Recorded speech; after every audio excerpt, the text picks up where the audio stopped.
As you may know, we suffer from bad radio reception here in rural southern Arkansas. But I saw a video by JC Gold Electronics where he built an FM radio on a breadboard, and just by moving one of the wires he was able to tune in a radio station. I thought, oh, I've got to give that one a go. I wasn't prepared for some of the challenges and struggles, and especially when I added an audio amplifier on it. Let's see what happened. Here's the circuit diagram, which is based on a very common one that's found online, but he made a few changes and he also showed how to touch the wires together to tune in.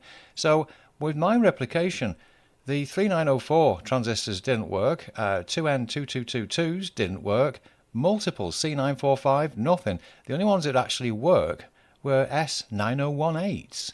So really it's not a perfect replication, but... And even though this is a really bad replication, if you're listening, when I move these two wires,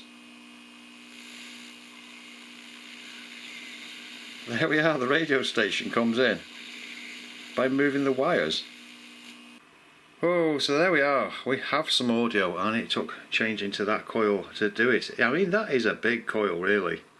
In comparison, there we go, the one on the left is the one on the other radio that I made recently. So this one is quite a bit larger coil, but it took that thing to actually get the thing to work. Oh, there we go. Just using the plastic of the pen.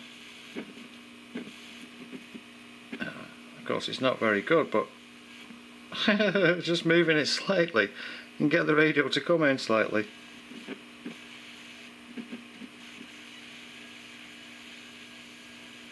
Yeah, so it works as described. In fact, is it any different with the fingers? Yes, it will still do it with capacitance of the fingers, just slightly away from the wire.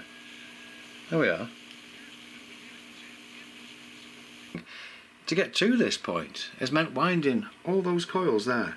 And in fact, it took this one, which has got too many turns on it, but then spaced differently, to even get that reception of that one station there. There's also been the change from using the 3904 transistors, a pair of those, to using S9018s, because nothing else would work. So that's what's on this now, S9018s. Now, before adding the audio amplifier stage, I did discover something very interesting with the TinySA spectrum analyzer. Here's something about tuning that I didn't know, and this TinySA has helped to work that out. Now, what I've been doing is, I've been putting this in there and I've been tuning left and right, and then I'll get it onto a station and I'll think, oh great, I'll take this away, the station will disappear. But I've noticed what's going on. So if you ever see on the screen here, sorry that it's sideways again, but if I turn this to the right, then you should see another peak turn up. There we are, and it's coming towards us. But the actual peak of the radio station is further along to the left. Now if I move this, I'm moving this now to the left, you'll see that at a point, you know, it'll come across, oh, and it'll sit on there and I might hear the radio station. But of course, if I release, there we are, it's jumped to the right. So I've realised what I need to do is to move it a bit more to the left and then release, and a bit like that. It'll jump to near enough the right frequency. So that's kind of the weird thing I've just found out. I thought it was more to do with capacitance, but I'll just try it again. If I released, boom, there we go, it's sitting on the frequency now. Just a bit of a finding. So now without the screwdriver there, you might be able to hear some sound.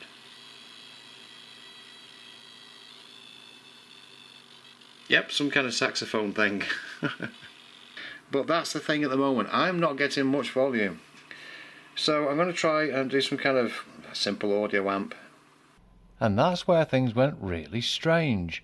Once I'd built the amplifier, the LM386N based amplifier on the breadboard, well, tunings just went really weird. I couldn't receive anything whatsoever until I started to turn the pot on the actual LM386 section. The gain of that part of the circuit changed the tuning of the radio. Okay, here's what I'm talking about with this tuning. At the moment, all you can hear is a bit of hiss and the 60Hz mains hum.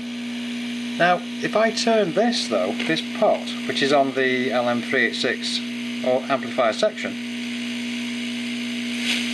you see how it goes suddenly into the more hiss, and that's the radio stuff itself. But it's not just as I get near to the maximum. See there, it's changed again.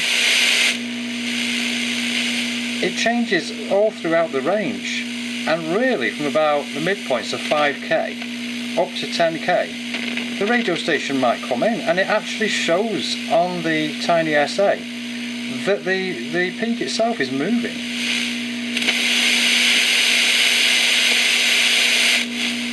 So there we are.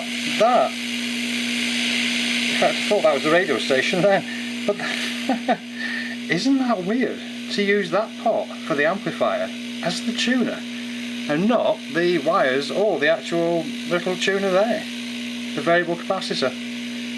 Now finally, about these coils and the troubles I've been having, and this is probably really obvious information to those that know about radio, but you can see that one's got a nice peak there. It goes to about 40 dB, so it should be quite a strong coil, but it's far too far left. The actual radio station is that little peak there that I want to try and get to, so we're out. And even if I change the tuning on the trimmer pot there, you'll see that, well, it doesn't get far enough to the right. Well, and also, of course, using the little pot here for the amplifier, well, we get nothing there, and it slightly goes to the left as well when I turn it. So what I've got to do is change the size of the coil, and you need less turns for higher up the range and more turns for lower down the range. As I say, you know, pretty obvious stuff if you're used to making radios, which really I'm not. I'm used to making crystal sets at the other house we had. But I'll just change that coil now and space it out some. As you can see there, I put rather a large space there, but that's moved up the range now. So the idea is, I believe, is you have the size of coil, the turns, the actual diameter of the turns will impact everything to do with the quality of the reception, the power of the reception you may say for the tuning. If I space them even more, now it's starting to look scratty, but you may be able to hear that the sound has changed. There's far more hiss there than there was of the other sounds, but the most important part is that it's moved up the range. And when such a thing is correct, you should be able to tune from 88 to 108 megahertz.